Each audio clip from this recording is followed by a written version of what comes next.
15 വയസ്സിലുള്ള സിനിമയോടുള്ള മോഹം ഉള്ളിലിട്ട് ഇത്രയും 30 വർഷം മറ്റൊരു ജോലി ചെയ്യുക എന്ന് പറഞ്ഞാൽ ഇറ്റ്സ് വെരി ഹാർഡ്.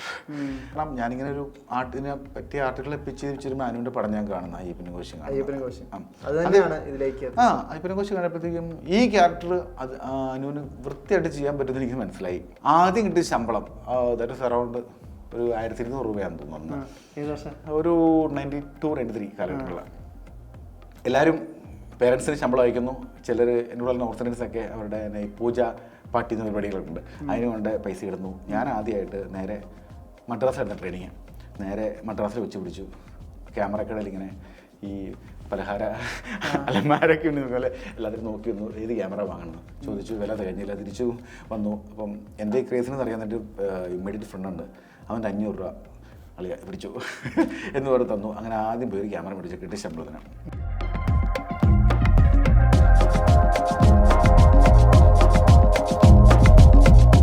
സംവിധായകൻ ബിനു അഗസ്റ്റിനാണ് ദ ക്യൂ സ്റ്റുഡിയോയിൽ. നമസ്കാരം. Thank you.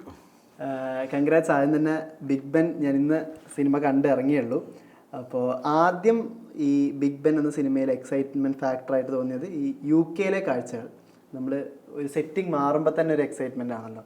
അപ്പോൾ അവിടുത്തെ ലാൻഡ്സ്കേപ്പും പരിപാടികളും ഏതാണ്ടൊരു 80% UK തന്നെ ചിത്രീകരിച്ച സിനിമ തന്നെയാണ് തോന്നുന്നു, ഇൻഡോർ ഒഴിച്ചിരുത്തിയ. ഈ UK കണക്ഷൻ പറയുമ്പോൾ നമ്മളിപ്പോൾ സംസാരിച്ചപ്പോഴും പറഞ്ഞു ചേട്ടൻ UK ബേസ്ഡ് ആണ്. UK അവിടുത്തെ ഒരു ഇഷ്യൂ ബേസ്ഡ് ആണ് ഈ സിനിമയുടെ തോട്ടും കൂടെ കിട്ടിയത്. ഈ UK എന്നുള്ള ഈ ലാൻഡ്സ്കേപ്പ് ആയിട്ട് ഈ സെറ്റിങ്ങിലോട്ട് വന്നത് എങ്ങനെയാണ്? ആ ജേണി തൊട്ട് തുടങ്ങാൻ തോന്നുന്നു. ഞാൻ നേരത്തെ പറഞ്ഞാൽ 2010 ഇങ്ങനെ ഒരു ഇൻസിഡൻറ്റ് അവിടെ നടക്കുന്നത്. അപ്പോൾ അതിനെ ബേസ് ചെയ്ത് അത് UK തന്നെ ചെയ്യാൻ പറ്റിയ ഒരു പ്ലോട്ടാണ്. അപ്പോൾ അത് പുറത്ത് വന്നാൽ അതിനൊരു വാലിഡിറ്റി ഇല്ല. അപ്പോൾ അതുകൊണ്ടാണ് UK സെലക്ട് ചെയ്തത്. UK സെലക്ട് ചെയ്യുമ്പോഴും ഈ പ്രൊഡക്ഷൻ കോസ്റ്റും നമ്മൾ ഇവിടെ ചിത്രീകരിക്കുന്ന പോലെ അല്ലല്ലോ. ഇത്രയും ആക്ടേഴ്സിനെ ട്രാൻസ്പോർട്ടേഷൻ, ലോക്കോമോട്ടീവ് ഭയങ്കര ഒരു റിസ്ക് ഫാക്ടറാണല്ലോ. അത്തരം കൺസേൺ ഒക്കെ ഉണ്ടായിരുന്നു ശരിക്കും സെറ്റ് ചെയ്യാന്ന് തീരുമാനിച്ചു? ശരിക്കും ഉണ്ടായിരുന്നു. ഇപ്പോഴും നമ്മൾ ബേസിക്കലി ഏത് സിനിമ പ്ലാൻ ചെയ്താലും എനിക്ക് തോന്നുന്നത് എപ്പോഴും നല്ല കോസ്റ്റ് പ്ലാൻ ചെയ്തതിനേക്കാളും ബഡ്ജറ്റ് എപ്പോഴും കൂടാറേ ഉള്ളൂ. പക്ഷേ UK സംബന്ധിച്ചാൽ ഓൾമോസ്റ്റ് എല്ലാം സെറ്റിൽഡ് ആയിരുന്നു. കാരണം ഞാൻ UK ഉള്ള കാരണം എനിക്കറിയാം where I can get the cheap things, അല്ലെങ്കിൽ എങ്ങനെ കാര്യങ്ങൾ കുറച്ചുകൂടെ എൻ്റെ ബഡ്ജറ്റ് നിർത്താമെന്നുള്ളത്. പക്ഷേ എനിക്ക് പാളിപ്പോയ ചില പ്രശ്നങ്ങൾ എന്നുള്ള ഈ റഷ്യ ഉക്രൈൻ യുദ്ധം വന്നപ്പം എൻ്റെ ബഡ്ജറ്റിങ് മൊത്തം പാളിപ്പോയി. കാരണം ഞാൻ ആദ്യം കുറച്ച് 2022 ഇത് പ്ലാൻ ചെയ്യുന്നത്. ഫസ്റ്റ് ഈ പടം ഷൂട്ട് ചെയ്യാൻ പ്ലാൻ ചെയ്യുന്നത്. അന്ന് പ്ലാൻ ചെയ്തപ്പോൾ ഓൾമോസ്റ്റ് ഒരു 35 പേരുടെ വിസയ്ക്ക് അപ്ലൈ ചെയ്തു.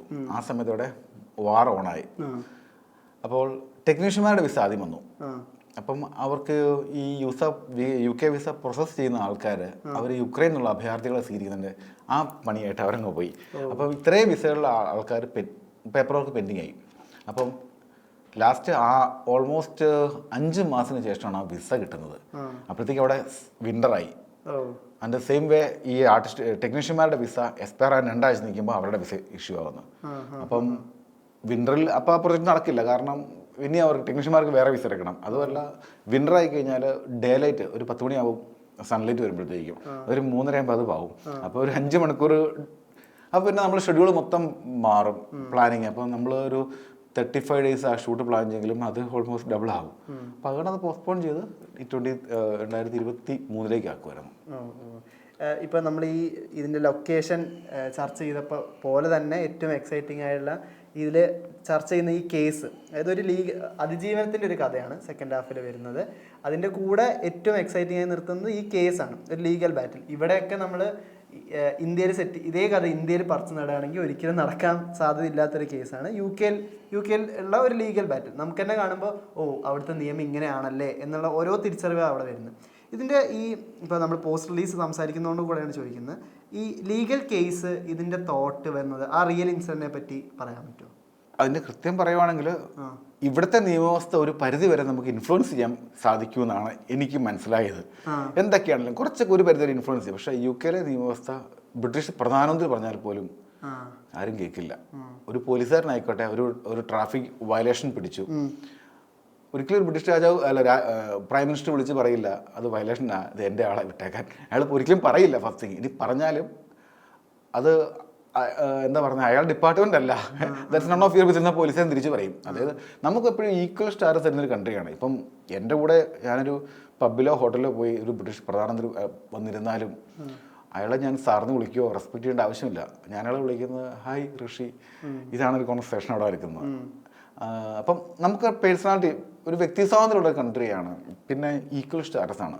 അത് നിങ്ങളൊരു ഇവിടെ പറയുകയാണെങ്കിൽ ഒരു 4ാം ഗ്രേഡ് ലേബർ ആയിക്കോട്ടെ, അല്ലെങ്കിൽ അവിടുത്തെ ഒരു വലിയ ഡോക്ടർ, എഞ്ചിനീയർ, എന്ത് ഹൈ പോർട്ട്ഫോളിയോ ഉള്ള ആരും ആയിക്കോട്ടെ, പക്ഷേ നമുക്ക് എപ്പോഴും ഒരു ഈക്വൽ സ്റ്റാറ്റസ് തരുന്നതാണ്. ഒരു ഹോട്ടലിലോ പബ്ബിലോ ഒക്കെ പോയിട്ട് എവിടെ പോയാലും ഈക്വൽ സ്റ്റാറ്റസ് ആണ് നമുക്ക്. സോ അതുകൊണ്ട് നിയമവ്യവസ്ഥയെ മാർക്കിൽ ഇൻഫ്ലുവൻസ് ചെയ്യാൻ പറ്റില്ല. ഈ പർട്ടിക്കുലർ കേസ് ഏത് വർഷം ഹുക്ക് ചെയ്താണ് ഈ പർട്ടിക്കുലർ കേസ് നടക്കുന്നത്? ഇതിനു മുമ്പ് ഇതുപോലത്തെ കേസ് നടന്നിട്ടുണ്ടാവും. ബട്ട് ഞാനിത് എൻ്റെ മുന്നിൽ ഒരു കേസ് വരുന്നത് 2010-ലാണ്. എൻ്റെ ഒരു ഫ്രണ്ട് പറഞ്ഞിട്ടാണ് ഈ കേസ് ഞാൻ അറിയുന്നത്.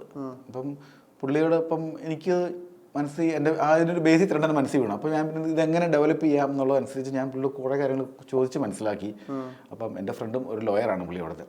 അപ്പോൾ ചോദിച്ച് മനസ്സിലാക്കിയപ്പം കുറേ സമയമെടുത്തു, ഒരു 3-4 വർഷം എടുത്തു ഇതൊരു പ്രോപ്പർ സ്ക്രിപ്റ്റായിട്ട് വരാൻ വേണ്ടി. പിന്നെ കഥാപരമായിട്ട് അല്ല, റിയൽ ഇൻസിഡൻറ്റ് പറയുകയാണെങ്കിൽ 2010 നടന്നു. ആ കുട്ടി അവർ പെർമനന്റ് കീപ്പ് ചെയ്തു, ഫാദറിനെ ഡീപ്പോർട്ട് ചെയ്തു. പിന്നെ കൂടുതൽ ഡീറ്റെയിൽസ് അറിയത്തില്ല, കാരണം പ്രൈവസി എന്നുള്ളത് ഏറ്റവും കൂടുതൽ വാല്യൂ കൊടുക്കുന്ന ഒരു കൺട്രിയും കൂടെ കാരണം നമുക്കത് ഫോളോ അപ്പ് ചെയ്യാൻ പറ്റില്ല. ഇപ്പോൾ ചേട്ടൻ്റെ ഒരു പേഴ്സണൽ ജേർണിയും കൂടെ ഈ UK കണക്ട് ചെയ്തിട്ടുണ്ടല്ലോ, സിനിമയ്ക്ക് മുമ്പൊരു ലൈഫും. എങ്ങനെയായിരുന്നു സിനിമയിലേക്കുള്ള എൻട്രിയും പരിപാടി എങ്ങനെയായിരുന്നു? സിനിമയിലേക്കുള്ള കഴിഞ്ഞ ദിവസം ഫേസ്ബുക്ക് പോസ്റ്റ് പോലെ നമ്മള് അതെ, സിനിഫൈലിലും ഞാൻ ഒത്തിരി സിനിമ പാടസ് ക്ലബില്, മൂവി ഇൻഡസ്ട്രി, അങ്ങനെ കുറെ സ്ഥലത്ത് പോസ്റ്റ് ചെയ്തിരുന്നു. അത് എൻ്റെ ഒരു ഇമോഷനായിരുന്നു. കാരണം നമ്മൾ നല്ല സമയത്ത് സിനിമ ആഗ്രഹിക്കുകയും നമുക്ക് പേരൻസിനെ കുറ്റം പറയാൻ പറ്റില്ല. ബിക്കോസ് അവർ നമ്മളുടെ എപ്പോഴും നമ്മളൊരു കംഫർട്ട് സെക്യൂരിറ്റിയാണ്, സെക്യൂർ ഫ്യൂച്ചർ നോക്കുള്ളൂ. അപ്പം ഞാൻ ആഗ്രഹിച്ച സിനിമയിൽ പോകണമെന്നായിരുന്നു. അല്ലെങ്കിൽ ഈ ഫോട്ടോഗ്രാഫി, വീഡിയോഗ്രാഫിനൊക്കെ പണ്ട് അത് ജന്മനുള്ള ബ്ലഡിലുള്ളതെന്ന് എനിക്ക് തോന്നും. അപ്പം കോളേജിൽ പഠിത്തം കഴിഞ്ഞ സമയത്ത് എനിക്ക് സിനിമ പഠിക്കണം എന്ന് പറഞ്ഞു നടക്കില്ല, വേറെ പണി നോക്കിയോ. അങ്ങനെ അവർ നോക്കുന്നത്, എൻ്റെ ഫാമിലിയിൽ എൻ്റെ അമ്മ വീട്ടിൽ ഓൾമോസ്റ്റ് എല്ലാവരും എയർഫോഴ്സുകാരാണ്. അപ്പോൾ അവർക്ക് എങ്ങനെയാണ് എയർഫോഴ്സിലാക്കണം. അങ്ങനെ ഞാൻ എയർഫോഴ്സിൽ ചെന്നു. എയർഫോഴ്സ് ചെന്നിട്ടും എൻ്റെ ഈ ക്യാമറ സ്നേഹം മാറുന്നില്ല. അപ്പോൾ ഞാനിപ്പോഴും ആലോചിക്കുകയാണ്, ആദ്യം കിട്ടിയ ശമ്പളം ദാറ്റ് ഇസ് അറൗണ്ട് ഒരു 1200 രൂപയാണെന്ന് തോന്നുന്നു. ഒരു 92-93 കാലഘട്ടങ്ങളിൽ എല്ലാവരും പേരൻസിന് ശമ്പളം അയക്കുന്നു. ചിലർ എന്നോട് നോർത്ത് ഇന്ത്യൻസൊക്കെ അവരുടെ പൂജ പാർട്ടി എന്ന പരിപാടികളുണ്ട്, അതിന് കൊണ്ട് പൈസ ഇടുന്നു. ഞാൻ ആദ്യമായിട്ട് നേരെ മദ്രാസായിരുന്നു ട്രെയിനിങ്. നേരെ മദ്രാസിൽ വെച്ച് പിടിച്ചു. ക്യാമറക്കടയിൽ ഇങ്ങനെ ഈ പലഹാര അലമാരൊക്കെ ഉണ്ട്, അതുപോലെ എല്ലാവരും നോക്കി വന്നു ഏത് ക്യാമറ വാങ്ങണമെന്ന് ചോദിച്ചു. വില തികഞ്ഞില്ല, തിരിച്ചു വന്നു. അപ്പം എൻ്റെ ക്രേസിനെന്ന് അറിയാൻ എൻ്റെ ഇമ്മീഡിയറ്റ് ഫ്രണ്ടുണ്ട്, അവൻ്റെ 500 രൂപ അളിയ പിടിച്ചു എന്ന് പറഞ്ഞ് തന്നു. അങ്ങനെ ആദ്യം പോയി ഒരു ക്യാമറ മേടിച്ചു, കിട്ടിയ ശമ്പളത്തിന്. എന്നിട്ട് ഫോട്ടോ എടുത്തു. പക്ഷെ അന്ന് ഈ ഫിലിമും കാര്യങ്ങൾ കുണിക്കാടെ കൂടാക്കുന്ന ഫിലിമൊക്കെയാണ്. പക്ഷേ നമുക്ക് ഇക്കണോമിക്കലല്ല, കാരണം അത് ഫിലിം വാങ്ങണം, പ്രോസസ്സ് ചെയ്യണം. അപ്പോൾ കുറച്ചേ മനസ്സിലായി കിട്ടുന്ന ശമ്പളം ഇങ്ങനെ തീരുള്ളൂ. അപ്പോൾ ഞാനത് തൽക്കാലം പാക്ക് ചെയ്ത് വെച്ചു. എന്നിട്ട് വേണ്ടി എയർഫോഴ്സിന് സമയത്ത് ഞാൻ എയർഫോഴ്സിന് വേണ്ടി ഫോട്ടോഗ്രാഫി ചെയ്യായിരുന്നു, വീഡിയോഗ്രാഫി ചെയ്യും. അങ്ങനെ ഉള്ളിലുള്ള ഒരു തുറ, അങ്ങനെ ഞാൻ പാഷൻ ഇങ്ങനെ കെടാതെ സൂക്ഷിച്ചു. അത് കഴിഞ്ഞ് 13 വർഷത്തിന് ശേഷം ഞാൻ എയർഫോഴ്സ് വിട്ടു, ലണ്ടനിൽ ചെന്നു. ലണ്ടനിൽ ജോലിയായി. അപ്പം ആദ്യമായിട്ട് സ്വന്തമായിട്ടൊരു വീഡിയോ ക്യാമറ മേടിച്ചു. അപ്പം അവിടെ ഇത് തന്നെ നമുക്കൊരു അങ്ങനെ ചെയ്യാനൊരു ഓപ്ഷൻ ഇല്ല, കാരണം അന്ന് അത്ര കൊണ്ട് മലയാളീസൊന്നും അവിടെ ഇല്ല. പിന്നെ ഇതിനോട് താല്പര്യമുള്ള ഒരു സെയിം എന്താ പറയുക, ഒരേ തോൽ പക്ഷികളെ കണ്ടു കിട്ടിയാൽ മാത്രമേ അത് വർക്കാവുള്ളൂ. അപ്പം അങ്ങനെ ഒരു പ്രശ്നമുണ്ട് ഇവിടെ. അപ്പോൾ ചെയ്തുകൊണ്ടിരുന്ന അസോസിയേഷൻ്റെ വീഡിയോഗ്രാഫി ചെയ്യുക, പിന്നെ എന്താ പറയുക വല്ലോ ഹോളിക്കമണിനൊക്കെ ഫോട്ടോഗ്രാഫി ചെയ്യുക, അതൊക്കെ എനിക്ക് ചെയ്യാൻ ഇഷ്ടമാണ്. അപ്പം അങ്ങനെയാണ് ഞാൻ. പിന്നെ ചെറിയ ഷോർട്ട് ഫിലിം എടുത്തിട്ടുണ്ട്. അങ്ങനെ 2013 ഞാൻ അവിടെ ഒരു പടം ചെയ്ത്, വളരെ കുഞ്ഞ് ബജറ്റ് പടം ചെയ്ത് ഞാനത് UK തിയേറ്ററിൽ എത്തിച്ചായിരുന്നു. അത് അന്നത് ഏഷ്യാനിലൊക്കെ ന്യൂസ് ഉണ്ടായിരുന്നു, അവർ വിളിച്ചിരുത്തന്നെ. അപ്പോൾ എപ്പോഴും നെറ്റിലുണ്ടെന്ന് തോന്നുന്നു, ഐ തിങ്ക്. പക്ഷേ കണ്ടന്റ് ഇച്ചിരി സ്ട്രോങ് ആയിരുന്നു. എൻ്റെ ഒരു ഫ്രണ്ടായിരുന്നു റൈറ്റ് ചെയ്തത്. ആക്ച്വലി പുള്ളിക്കാരൻ ഒരു സിന്ധു എന്നാണ്. പുള്ളിക്കാരാണ് ശരിക്കും പറഞ്ഞത് എനിക്ക്, എടാ നീ ഇങ്ങനെയല്ല, നിനക്കൊരു സിനിമ ചെയ്യണം, നിൻ്റെ ഉള്ളിൽ അതല്ലേ, ഡു ഇറ്റ് മാൻ എന്ന് പറഞ്ഞാൽ ഏറ്റവും കൂടുതൽ പ്രൊമോട്ട് ചെയ്ത ആളാണ് പുള്ളിക്കാരി. അങ്ങനെയാണ്. അപ്പം പിന്നെ ആ സിനിമ കഴിഞ്ഞപ്പോഴത്തേക്കും UK കുറേ ആൾക്കാരനെ വിളിച്ച് നമുക്കൊരു സീരിയസ് സിനിമ ചെയ്യണം, നിങ്ങൾക്ക് പൊട്ടൻഷ്യൽ ഉണ്ടെന്ന് പറഞ്ഞു. അങ്ങനെയാണ് ഞാനൊരു, അപ്പം എൻ്റെ ഉള്ളിൽ ഓൾറെഡി ബാക്ക്ഗ്രൗണ്ടിൽ ഒരു ലെയറായിട്ട് ഈ മറ്റേ ഇൻസിഡൻറ്റ് പൊയ്ക്കൊണ്ടിരിക്കുകയാണ്. പക്ഷേ ഞാൻ ഓരോ തവണ UK ഇങ്ങനെ ആർട്ടിസ്റ്റിനെ കാണേണ്ടി വരിക എന്ന് പറഞ്ഞാൽ, പ്രത്യേകിച്ച് ഞാൻ വർക്കിംഗ് ആണ്, 2 പേരും വർക്ക് ചെയ്തെങ്കിൽ മാത്രമാണ്. പ്രത്യേകിച്ച് ഞങ്ങൾക്ക് മോർഗേജ് എന്ന് പറയുന്നത് വീടിന് ലോണൊക്കെ ഉള്ളതാണ്, അതിന് പറഞ്ഞാൽ അവിടെ മോർഗേജ് എന്നാണ് പറയുന്നത്. ഇപ്പം മോറേജുള്ള ആൾ 2 പേര് ജോലി ചെയ്ത് മാത്രമേ ഉള്ളൂ, കുട്ടികളൊക്കെ ഉണ്ട്, കുഞ്ഞു കുട്ടികളാണ്. അപ്പോൾ നമുക്ക് സർവൈവ് ചെയ്യാൻ പറ്റുള്ളൂ. ആ സമയത്താണ് ഞാൻ അവിടുന്ന് 1 മാസം ലീവ് എടുക്കും, ഇവിടെ വരും. ഇവിടെ വന്നിട്ട് നമ്മളൊരു പർട്ടിക്കുലർ ഏരിയയിൽ, പ്രത്യേകിച്ച് യൂറോപ്പ് പോലെ സ്ഥലങ്ങളിൽ ജീവിച്ചു കഴിഞ്ഞാൽ നമ്മുടെ ബോഡി ആ ക്ലൈമാറ്റിക് സിറ്റുവേഷനായിട്ടൊന്ന് ഒന്ന് മാച്ചാവും. അപ്പം ഡിസംബറിലൊക്കെ നല്ല തണുപ്പുള്ള സമയമാണ്. അവിടുന്ന് പെട്ടെന്ന് ഇങ്ങോട്ട് വന്നു കഴിയുമ്പം നല്ല ചൂടാണ്. അപ്പം അന്ന് അതൊക്കെ ഒന്ന് വലിയ ഇഷ്യൂ അല്ല, ബട്ട് ആ സമയത്തെ പ്രശ്നങ്ങൾ പറഞ്ഞു. അപ്പം നമ്മളിങ്ങനെ അഡാപ്റ്റ് ആവാൻ കുറച്ച് സമയം എടുക്കും. അപ്പം നമ്മളിവിടെ വന്ന് നിൽക്കും, കുറേ ആർട്ടിസ്റ്റുകൾ കാണാൻ ശ്രമിക്കും. പക്ഷേ അവരെ സംബന്ധിച്ച് ഞാനൊരു ന്യൂക്കമ്മ. അവർ വർക്ക് ചെയ്ത് ഒരു പടത്തിൽ പോലും അസോസിയേറ്റ് ഡയറക്ടറായിട്ടോ അസിസ്റ്റന്റ് ഡയറക്ടറായിട്ടോ എന്നെ കണ്ടിട്ടില്ല, എൻ്റെ ഫേസ് അവർക്ക് എടുത്തില്ല. പിന്നെ ഉള്ളത് എൻ്റെ വാക്കുകൾ മാത്രമേ ഉള്ളൂ. ആ വാക്കുകൾ എല്ലാവരിലേക്ക് എത്തണമെന്നില്ല, അവർക്കെന്നെ ട്രസ്റ്റ് ചെയ്യണമെന്നില്ല. ദേ ഹാവ് അതർ ഓപ്പർച്യൂണിറ്റീസ് അല്ലേ, why they should trust me. അപ്പോൾ റിസ്ക് എടുക്കാൻ ആരും തയ്യാറില്ല ബേസിക്കലി. അങ്ങനെ രാജുവിനെ കണ്ടിരുന്നു ഒരു തവണ. രാജു ഓൾമോസ്റ്റ് ഒരു കഥയൊക്കെ പറഞ്ഞ് സെറ്റായിരുന്നു. ബട്ട് എനിക്ക് രാജുവിനുള്ള ഒരു കമ്മ്യൂണിക്കേഷൻ, കാരണം ഞാൻ വരുമ്പോൾ രാജു ഇവിടെ കാണില്ല. പിന്നെ 1-2 തവണ രാജു UK വന്നപ്പോൾ കാണാൻ ശ്രമിച്ചു, അതൊന്നും നടന്നില്ല. പിന്നെ കോവിഡായി. അപ്പം അവരെല്ലാം ബിസിയാണ്. അത് ഈ കഥയല്ല, വേറൊരു കഥ തന്നെയാണ്. അപ്പം അവരെല്ലാവരും ബിസിയാണ്. അപ്പം ഞാൻ മാത്രം ഇങ്ങനെ ഈ 15 വയസ്സിലുള്ള സിനിമയോടുള്ള മോഹം ഉള്ളിലിട്ട് ഇത്രയും 30 വർഷം മറ്റൊരു ജോലി ചെയ്യുക എന്ന് പറഞ്ഞാൽ ഇറ്റ്സ് വെരി ഹാർഡ്. അതിനകത്ത് എൻ്റെ മാത്രമല്ല, എൻ്റെ ഫാമിലിയുടെ ഒരു ബാക്കപ്പ് ഉണ്ട്. അത് പറയുമ്പോൾ കുറച്ച് ഇമോഷണലായി പോകും. കാരണം ഈ പ്രൊജക്റ്റിലേക്ക് വന്ന പിന്നെ ഞാനൊരു 5-6 വർഷമായിട്ട് എനിക്കുള്ള കുഞ്ഞു കുട്ടികളാണ്. അപ്പം ഇളയ കുട്ടിക്ക് 12 വയസ്സ് അങ്ങനെയുള്ളൂ. അപ്പം അവിടേക്ക് ഒരു അവധി കിട്ടുമെന്ന് പറഞ്ഞാൽ ഈ കുട്ടികൾ ഫാമിലിയും കൂടെ പ്രത്യേകിച്ച് ഒരു വീക്കെൻഡൊക്കെ ആണല്ലോ, ഒരു 3 ദിവസം അവധി കിട്ടിയാൽ എല്ലാവരും അടുത്ത സ്ഥലങ്ങളിലേക്ക് ചുമ്മാ കറങ്ങാൻ പോകും പിള്ളേരും കണ്ട്, ഒരു ക്യാരവാൻ ഹോളിഡേ എന്നൊക്കെ പറഞ്ഞു. പക്ഷേ എൻ്റെ കുട്ടികൾ മാത്രം കഴിഞ്ഞ 5 വർഷമായിട്ട് ആ 4 ചോട്ട് അടുത്ത ഫ്രണ്ടിനടുത്ത് അവർക്ക് പോകാൻ പറ്റിയിട്ടില്ല. കാരണം എനിക്കൊരു ദിവസം അവധി കിട്ടാൻ ഞാൻ അപ്പം നാട്ടിലേക്ക് വരും. എൻ്റെ വൈഫാണ് എന്നെ കൂടുതൽ സപ്പോർട്ട് ചെയ്യുന്നത്. അപ്പം അവർ ചോദിക്കും, എന്നിട്ട് അവർ തിരിച്ച് സ്കൂളിൽ ചെല്ലുമ്പം മറ്റു ഫ്രണ്ട്സ് ഞങ്ങൾ അവിടെ പോയി ഇവിടെ പോയി ക്യാരവാനിൽ പോയി, അല്ലെങ്കിൽ ചില ആൾക്കാർ ക്രൂയിസിൽ പോകുന്നവരുണ്ട്. അവിടുത്തെ ഒരു രീതി ഇതൊന്നും ഒരു എന്താ പറയുക ലക്ഷറി എന്ന് പറഞ്ഞു. അവിടുത്തെ സിസ്റ്റം അങ്ങനെയാണ്. അപ്പോൾ പോകുമ്പം എൻ്റെ കുട്ടികൾ മാത്രം വീട്ടിലിരുന്ന് സിനിമ കാണുന്നൊരവസ്ഥയാണ്, അല്ലെങ്കിൽ യൂട്യൂബ് കാണുന്നൊരവസ്ഥയാണ്. അപ്പോൾ അവർ ചോദിക്കും, നമ്മളെന്താ ഡാഡ് നമ്മളെന്താ ഒന്ന് പോകുന്നൊക്കെ പറയുമ്പം ഞാൻ പറഞ്ഞേക്ക് ഞാൻ ഒരു പരിപാടിയിലാണ്, ജസ്റ്റ് ഒരു ഡ്രീം ഒന്ന് എന്താ പറയുക അതിൻ്റെ അപ്പം അവർക്കത് മനസ്സിലാവും. അപ്പം അവർ പറഞ്ഞു, അച്ഛൻ അതിനോട് പറഞ്ഞു ഡാഡ് പടം തീർത്തിട്ട് പോകാം, നമുക്കൊരു ഹോളിഡേ പറഞ്ഞു. പറഞ്ഞു ഡെഫിനറ്റ്ലി പടം കഴിയും, നമ്മൾ വിശാലമായിട്ട് ഹോളിഡേ പോകും, നിങ്ങളെ അവധിക്ക് കൊണ്ടുപോകാം, കറക്കാൻ കൊണ്ടുപോകാം എന്നൊക്കെ പറഞ്ഞായിരിക്കും. പക്ഷേ അപ്പോൾ അവരുടെ ഒരു ബാക്കപ്പ്, അവരുടെ അത്ര അണ്ടർസ്റ്റാൻഡിങ് എൻ്റെ പിള്ളേർ വരും. പിന്നെ ഫാമിലി വൈഫ് നല്ല സപ്പോർട്ടാണ്. അപ്പം ഞാൻ അവിടുന്ന് ഈ ആർട്ടിസ്റ്റുകളെ കാണാൻ വേണ്ടി ലീവ് എടുത്ത് വരുമ്പോൾ എൻ്റെ വൈഫും ലീവ് എടുത്തിരിക്കണം. കാരണം സ്കൂൾ വരുന്ന പിള്ളേർ സ്കൂൾ ടൈം എൻ്റെ ഡിഫറൻ്റ് ആണ്. ഒരു 3 o'clock ഞാൻ പിള്ളേർ വീട്ടിൽ വരും. അപ്പോൾ വീട്ടിലവിടെ UK നിയമം അനുസരിച്ച് കുട്ടികൾ ഒരു 11 വയസ്സുള്ള പിള്ളേരൊക്കെ ആണെങ്കിൽ അവർക്ക് ഒരു സൂപ്പർവൈസർ ആവശ്യമുണ്ട്. സൂപ്പർവൈസ് ചെയ്യാൻ ആൾ വീട്ടിലാൾ വന്നിരിക്കണം, അല്ലെങ്കിൽ അതറിഞ്ഞാൽ മതി ഈ സിനിമ പോലെ അവസാനം എൻ്റെ പിള്ളേരുടെ അവസ്ഥയാവും, വീണ്ടും ലീഗൽ ബാറ്റിലേക്ക് പോകും. അതെ. അപ്പം ഇതിനകത്തൊരു ഞാനീ പറഞ്ഞല്ലേ, ഒരു സിനിമയ്ക്ക് വേണ്ടി ഒരു 10 വർഷം സാക്രിഫൈസ് ഉണ്ട്. അതുപോലെ തന്നെ എൻ്റെ ഒരു ഫാമിലിയിൽ ഒരു 5 വർഷം എനിക്ക് വേണ്ടി ബാക്കപ്പ് ചെയ്തിട്ടുണ്ട്. കാരണം എങ്ങും പോകാതെ ഒരു 2 ദിവസം ലീവ് കിട്ടിയാൽ ഞാൻ എങ്ങനെ ഒരു 5 ആക്കി എടുക്കുക, അല്ലെങ്കിൽ ഒരാഴ്ച 10 ദിവസം ആക്കാമെന്ന് പറഞ്ഞ് വന്നിട്ടുണ്ട്. അപ്പം അങ്ങനെ ഒരു സ്ട്രഗിൾ ഉണ്ട് അതിനകത്ത്. അവിടെ നിന്ന് ഇപ്പോൾ ഈ നിർമ്മാണത്തിലേക്കും കൂടെ വരികയാണല്ലോ, ആ ട്രാവലും കൂടെ എങ്ങനെയായിരുന്നു? അവിടെ നിന്നൊരു സ്വന്തമായിട്ടുള്ള ഒരു പ്രൊഡക്ഷൻ എന്നുള്ള ആ ഒരു ഐഡിയയിലേക്ക്, പ്രൊഡക്ഷൻ എക്സിക്യൂഷൻ എന്നുള്ള രീതിയിലേക്ക്. അല്ല, എൻ്റെ എന്താ പറയുന്നത്, നമ്മളെ വിശ്വസിക്കുന്ന ഫ്രണ്ട് സർക്കിൾ അത് ഭയങ്കര ഇമ്പോർട്ടൻ്റ് ആണ് ഈ കേസിൽ. അവർക്കൊരു വിശ്വാസം, ഇവനത് ചെയ്യാൻ പറ്റും, അല്ലെങ്കിൽ ആരെങ്കിലും ഇത്ര ബഡ്ജറ്റ് എൻ്റെ പുറത്ത് ഒരൊന്നും കാണാതെ വെക്കില്ലല്ലോ, അല്ലെ ഇറക്കില്ലല്ലോ. അപ്പോൾ അവരൊരു കോൺഫിഡൻസ് ഉണ്ട് വെക്കുമല്ലോ. അത് ഞാനിപ്പോഴും ചെയ്യുന്നു. അവരിപ്പോഴും കഴിഞ്ഞ ദിവസം വിളിച്ച് പറഞ്ഞിട്ട് പറഞ്ഞു, നമ്മളൊരു നല്ല പടം ചെയ്തു, പക്ഷെ ആൾക്കാരിൽ എത്തിയോ ഇല്ലയോ തരസം, അല്ലെങ്കിൽ അക്സെപ്റ്റൻസ് എന്ന സാധനം അത് ടോട്ടലി ഡിഫറെൻ്റ് ആണ്. അത് നമ്മളിപ്പോഴും പറയും, കണ്ടന്റ് ആണോ ആർട്ടിസ്റ്റ് ബേസ് ആണോ പടം എന്നൊരു നിങ്ങളൊരു സോഷ്യൽ മീഡിയയിൽ പോളിട്ടാൽ ആൾക്കാർ പറയും കണ്ടന്റ് എന്ന് പറയും, പക്ഷെ റിയാലിറ്റി സെൻറ്റർ ഡിഫറെൻറ്റ്. പക്ഷെ എന്നോർത്ത് ആർട്ടിസ്റ്റ് പടങ്ങളെല്ലാം ഓടുന്നുണ്ടെന്ന് ചോദിച്ചു കഴിഞ്ഞാൽ അതുമില്ല. ഇതൊരു എന്താ പറയുക, ഒരു ഇച്ചിരി കൺഫ്യൂഷൻ ഉണ്ട് അതിനകത്ത്, ഇച്ചിരി കോംപ്ലിക്കേറ്റഡ്, ഒരു മിക്സായ ഒരു സാധനമാണ് എന്താ വർക്ക് ചെയ്യുന്നുള്ളത്. But still I am proud. ഞാൻ നല്ലൊരു കണ്ടന്റ് ഡെലിവറി ചെയ്തു, ഒരു ക്വാളിറ്റി ഫിലിം ചെയ്തു, അതിൽ ഞാൻ പ്രൗഡാണ് ഭയങ്കര. ഇപ്പം ഞാൻ ഇത് റിലേറ്റഡ് ആയിട്ട് ചോദിക്കാൻ വിചാരിച്ചത്, ഇപ്പോൾ ഇത്രയും ഭയങ്കര വലിയ സ്കെയിലാണ്, സ്കെയിൽ ഞാൻ ഉദ്ദേശിച്ചത് ഇപ്പോൾ ഇത്രയും ലൊക്കേഷൻ, ഓക്കെ ഇന്ത്യയിൽ തന്നെ ആണെങ്കിൽ ട്രിവാൻഡ്രവും ബോംബെ ഒക്കെ ലൊക്കേഷൻസ് കാണിക്കുന്നുണ്ട്, കേരളത്തിൽ എറണാകുളം കൊച്ചിയിൽ ഷൂട്ട് ചെയ്തിട്ടുണ്ട്, കൊച്ചി ഷൂട്ട് ചെയ്തിട്ടുണ്ട്, ലണ്ടൻ UK-യിലാണെങ്കിലും അവിടെയും പല സ്ഥലങ്ങളും ഒരു ട്രാവൽ അവിടെയും ഉണ്ട്, ഒരു ചെറിയൊരു ട്രാവലും കൂടി ഉണ്ട്. അപ്പോൾ ഇത്രയും വലിയ സ്കെയിലിൽ ഇതാക്കുമ്പോൾ ആദ്യത്തെ പ്ലാൻ ആബ്സല്യൂട്ട്ലി ആദ്യത്തെ പ്ലാൻ ഒരിക്കലും എപ്പോഴും വലിയ ആക്ടേഴ്സിലേക്ക് ഈ കഥ പിച്ച് ചെയ്യാം, വലിയ സ്കെയിലിൽ ചെയ്യാം എന്നൊരു പ്ലാൻ ആയിരുന്നല്ലോ, ആയിട്ടുണ്ടാവുമോ? അങ്ങനെ ആയിരുന്നു ആദ്യത്തെ പ്ലാൻ? അത് തന്നെയായിരുന്നു ആദ്യത്തെ പ്ലാൻ, വലിയൊരു ആക്ടേഴ്സ് എത്തി പിച്ച് ചെയ്യാന്നുള്ളത്. പക്ഷേ എനിക്കൊരു ആക്സസ് കിട്ടിയില്ല. ഞാൻ അപ്രോച്ച് ചെയ്തവർക്ക് എന്നിലൊരു ആത്മവിശ്വാസക്കുറവ് കാണുന്നത്, ഒരു എന്താ വർക്ക് ചെയ്യുന്നുള്ള അവർക്കും അവരെ കുറ്റം പറയാൻ പറ്റില്ല definitely, because I'm extremely new to the industry.